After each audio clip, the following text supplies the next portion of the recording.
பூதமும் செருப்பு தைப்பவனும். முன்னொரு காலத்தில் ஓர் ஊரில் செருப்பு தைப்பவன் ஒருவன் இருந்தான். இங்கு யார் என்னை மதிக்கிறார்கள்? நமக்கு நல்வாய்ப்பு தலைநகரத்தில் காத்திருந்தாலும் காத்திருக்கலாம். இளவரசியை கூட நான் மணந்தாலும் மணக்கலாம் என்று நினைத்தான் அவன். அறிவு நிரம்பிய அவன் கடைக்குச் சென்று கட்டி வெண்ணெய் வாங்கினான். அதை தன் மேசையின் மேல் வைத்தான். 4 நாட்கள் சென்றன. அந்த வெண்ணெயை பார்த்தான் அவன். அது நிறைய ஈக்கள் இருந்தன. தான் செய்து வைத்திருந்த செருப்பு ஒன்றை எடுத்தான். அந்த வெண்ணெயில் ஓங்கி அடித்தான். நிறைய ஈக்கள் செத்தன. ஏராளமான ஈக்கள் துடிதுடித்தன.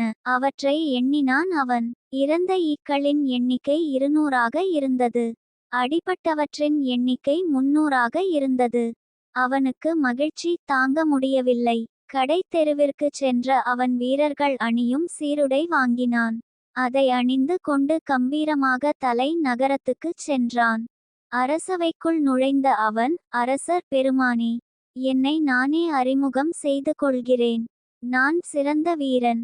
சில நாட்களுக்கு முன் நிகழ்ந்த போரில் நான் ஒருவனே 200 பேரை கொன்றேன். 300 பேரை காயப்படுத்தினேன் என்றான். அவனை மேலும் கீழும் பார்த்தான் அரசன். உன்னை பார்த்தால் வீரனைப் போல தெரியவில்லை. தோற்றத்தை வைத்து முடிவுக்கு வரக்கூடாது. உன்னால் எனக்கு ஒரு வேலை ஆக வேண்டும் என்றான். கட்டளை இடுங்கள் அரசே. இந்த வாளும் என் உயிரும் இனி உங்களுடையது என்று வீரமாக பேசினான் அவன். வீரனே, தலைநகரை அடுத்து உள்ள காட்டில் ஒரு பூதம் உள்ளது. அது அவ்வப்பொழுது நாட்டிற்குள் நுழைந்து மனிதர்களை தூக்கிச் சென்று சாப்பிடுகிறது. எத்தனையோ வீரர்கள் அதை கொல்ல புறப்பட்டார்கள். யாருமே உயிருடன் திரும்பவில்லை. இந்த நாட்டு மக்கள் எல்லோரும் அஞ்சி அஞ்சி வாழ்கிறார்கள் என்றான் அரசன். அரசே, என் வீரத்திற்கு இதை போன்ற பெரிய வேலையைத்தான் எதிர்பார்த்தேன். நான் அந்த பூதத்தின் தலையை கொண்டு வருகிறேன். எனக்கு இளவரசியை திருமணம் செய்து வைப்பீர்களா என்று கேட்டான் அவன். யாராலும் செய்ய இயலாத செயல் இது. நீ சொன்னபடி செய்து முடித்தால் இளவரசியை உனக்கு திருமணம் செய்து வைக்கிறேன் என்றான் அரசன். நான் அந்த பூதத்தை கொன்றுவிட்டு வருகிறேன் என்று சொல்லிவிட்டு கையில் பிடித்த வாளுடன் காட்டிற்குள் நுழைந்தான் அவன். எவ்வளவு பெரிய கூர்மையான வாளும் பூதத்தை ஒன்றும் செய்ய முடியாது. எவ்வளவு வேகமாக வலிமையாக வெட்டினாலும் அதற்கு சிறு காயம்தான் ஏற்படும் என்பதும் அவனுக்கு புரிந்தது. தன் கையில் இருந்த வெண்ணெயை மாவில் உருட்டி பந்து போலச் செய்து கொண்டான் அவன். பார்ப்பதற்கு அது உருண்டையான கூழாங்கல் போல இருந்தது. அதை தன் சட்டை பைக்குள் வைத்து கொண்டான். குருவி ஒன்றை பிடித்த அவன் அதையும் தன் பைக்குள் வைத்து கொண்டான். அருகே இருந்த பெரிய மரம் ஒன்றில் ஏறி அமர்ந்து கொண்டான். சிறிது நேரத்தில் பெரிய பூதம் ஒன்று அங்கே வந்தது. மூக்கை உறிஞ்சிய அது, இன்று எனக்கு நல்ல வேட்டை, மனித வாடை வீசுகிறதே. எங்கே இருக்கிறாய்? என்னிடம் இருந்து தப்ப முடியாது என்று மகிழ்ச்சியுடன் கத்தியது. தன் நடுக்கத்தை மறைத்து கொண்ட அவன், ஏ பூதமே, என்னையா தேடுகிறாய்? நான் இந்த மரத்தை விட்டு கீழே இறங்கினால் என்ன நடக்கும் தெரியுமா? இந்த உலகத்திலேயே நான் தான் வலிமையானவன்.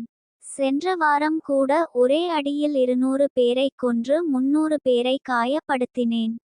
உன்னைவிட நான் வலிமையானவன். என் ஒரு அடியை கூட நீ தாங்க மாட்டாய் என்று பெருமை பேசினான் அவன். நீ வலிமையானவன் என்றால் நிரூபித்து காட்டு என்றது பூதம். அப்படியா என்ற அவன் தன் சட்டை பையிலிருந்த கூழாங்கல் உருண்டையை எடுத்தான். அந்த உருண்டையை வானத்தில் தூக்கி போட்டு போட்டு பிடித்தான். இது என்ன சொல் பார்ப்போம் என்று கேட்டான் அவன். உருண்டையான கூழாங்கல் என்றது பூதம். என் வலிமையை பார் என்ற அவன் அந்த வெண்ணெய் உருண்டையை கைக்குள் வைத்து அழுத்தினான். அது பொலபொலவென்று தூள் தூளாகி கீழே விழுந்தது. உண்மையை உணராத அந்த முட்டாள் பூதம் அவனை மிகுந்த வலிமையானவன் என்று நினைத்தது.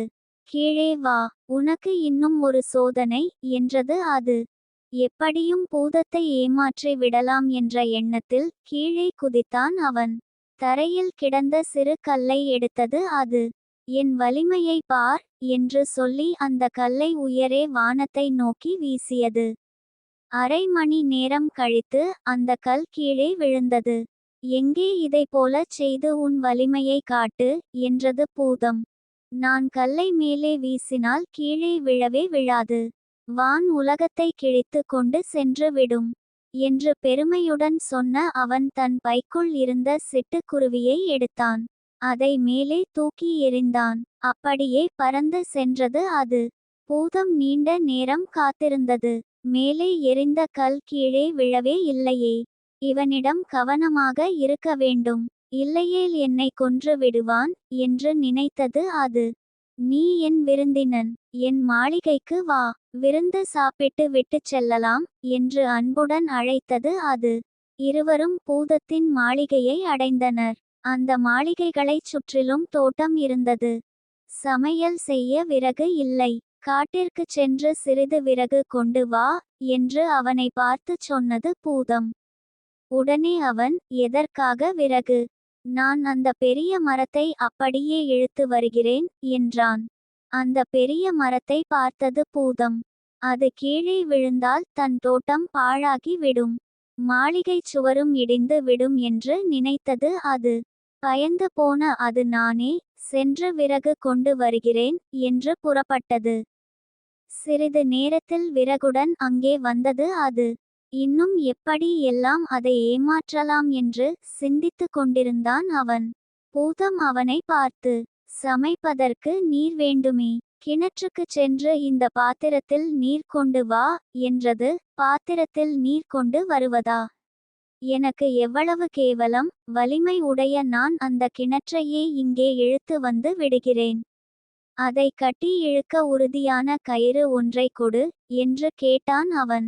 இதை கேட்ட பூதம் மேலும் பயந்தது. நீ நீர் கொண்டு வர வேண்டாம், நானே கொண்டு வருகிறேன் என்றது அது. இருவரும் சாப்பிட்டு முடித்தனர். அங்கிருந்த கட்டிலில் அவன் படுத்து கொண்டான். பக்கத்தில் இருந்த இன்னொரு கட்டிலில் பூதம் படுத்து கொண்டது. தன் உயிருக்கு ஆபத்து வரும் என்று நினைத்த அவன் தூங்காமலே இருந்தான். பூதம் தூங்கி விட்டதை அறிந்த அவன் கட்டிலிலிருந்து மெல்ல இறங்கினான். ஒரு பூசணி காயை தன் கட்டிலில் வைத்தான். அதன் மீது போர்வையை போட்டு மூடினான். பார்ப்பதற்கு கட்டிலில் யாரோ படுத்திருப்பது போல தோன்றியது. பிறகு கட்டிலுக்கு அடியில் படுத்து கொண்டான் அவன். நள்ளிரவு நேரம். பூதம் கட்டிலை விட்டு எழுந்தது. பக்கத்தில் இருந்த பெரிய இரும்பு தடியை தூக்கியது. கட்டிலில் படுத்திருந்த அவன் மண்டையில் தன் வலிமை கொண்ட மட்டும் அந்த தடியால் அடித்தது. போர்வைக்குள் இருந்த பூசணி காய் உடைந்து சிதறியது. அவன் இறந்து விட்டான் என்று மகிழ்ந்தது அது. தன் கட்டிலில் படுத்த அது குரட்டை விடத் தொடங்கியது. கட்டிலுக்கு அடியில் படுத்திருந்த அவன் எழுந்தான். பூசணி காய் துண்டுகளை எடுத்து வெளியே வீசினான். மீண்டும் அந்த கட்டிலில் படுத்து தூங்கத் தொடங்கினான். பொழுது விடிந்தது. விழித்த பூதம் கட்டிலில் அவன் உயிருடன் படுத்திருப்பதை பார்த்து அதிர்ச்சி அடைந்தது. கட்டிலில் இருந்து எழுந்து அமர்ந்தான் அவன். இரவு நன்றாக தூங்கினாயா? உன் தூக்கத்திற்கு ஏதேனும் தொல்லை ஏற்பட்டதா என்று கேட்டது அது. நள்ளிரவிலே ஏதோ கோச்சு ஒன்று என் காதில் கடித்தது போல இருந்தது. புரண்டு படுத்தேன். இங்கே கோச்சு அதிகமா என்று கேட்டான் அவன். என் வலிமை எல்லாம் பயன்படுத்தி இரும்பு தடியால் இவன் மண்டையில் ஓங்கி அடித்தேன். யாராக இருந்தாலும் இறந்திருக்க வேண்டும். இவனோ கொசு கடித்தது போல இருந்தது என்கிறான். இவனிடம் நன்றாக மாட்டிக் கொண்டோமே, எப்படி தப்பிப்பது என்று பயந்து நடுங்கியது அது. நமக்குள் இன்னொரு போட்டி வைத்தால் என்ன என்று கேட்டான் அவன். என்ன போட்டி என்று கேட்டது அது. ஒரு பெரிய பாத்திரத்தில் கஞ்சி வைப்போம். அதில் பாதியை நான் சிறிது கூட மென்று தின்னாமல் அப்படியே குடித்து விடுகிறேன் என்றான் அவன். நான் நம்ப மாட்டேன். நீ மென்றுதான் தின்றிருப்பாய். நீ மெல்லாமல் விழுங்கி இருந்தால் எப்படி கண்டுபிடிப்பது? அதை நான் என் வயிற்றுக்குள் இறங்கியா பார்க்க முடியும் என்று கேட்டது அது. உன்னால் பார்க்க முடியும். நான் கஞ்சியை குடித்ததும் வயிற்றில் ஒரு பகுதியை கிழித்து காட்டுகிறேன். பிறகு உனக்கே நான் மென்று தின்றேனா இல்லையா என்பது விளங்கும் என்றான் அவன். சரி என்ற பூதம் கஞ்சி சமைக்கத் தொடங்கியது. வேறு அறைக்குச் சென்ற அவன் சாக்கு பையை எடுத்து தன் வயிற்றில் கட்டி கொண்டான். அதன் வாய்ப்பகுதி தன் தொண்டைக்கு நேராக இருக்குமாறு வைத்தான். உள்ளே பை இருப்பது தெரியாத வண்ணம் மேலே சட்டையை போட்டுக்கொண்டான். பூதம் கஞ்சி வைத்திருந்தது. அதை பாத்திரத்தோடு எடுத்தான் அவன். தன் தொண்டைக்கு அருகே இருந்த பைக்குள் அதை சிறிது சிறிதாக ஊற்றினான். குடிப்பது போல நடித்தான். சூழ்ச்சியை அறியாத பூதம் அவன் குடிப்பதாகவே நினைத்தது. பூதத்தை பார்த்து அவன், நான் கஞ்சியை எப்படி குடித்து இருக்கிறேன் என்று பார். சிறிது கூட மெல்லவில்லை. அப்படியே அரிசிச் சோறு இருக்கும் என்று சொல்லிக் கொண்டே கத்தியால் தன் வயிற்றை கிழித்தான். உண்மையில் அவன் கிழித்தது வயிற்றுக்குள் கட்டப்பட்டிருந்த சாக்கையே. அவன் வயிற்றிலிருந்து கொட்டிய கஞ்சியை பூதம் பார்த்தது. உன்னை போல நானும் செய்கிறேன் என்ற அது. இன்னொரு பாத்திரத்தில் இருந்த கஞ்சியை அப்படியே குடித்தது. நான் எதையும் மெல்லவில்லை, அப்படியே குடித்து இருக்கிறேன் பார் என்று சொல்லிக்கொண்டே தன் வயிற்றை கத்தியால் கிழித்தது அது. குருதி கொட்ட குடல் வெளியே வந்து துடிதுடித்து அங்கேயே இறந்தது அது. வெற்றி வீரனாக திரும்பிய அவனுக்கும் இளவரசிக்கும் ஒரு நல்ல நாளில் திருமணம் நடந்தது.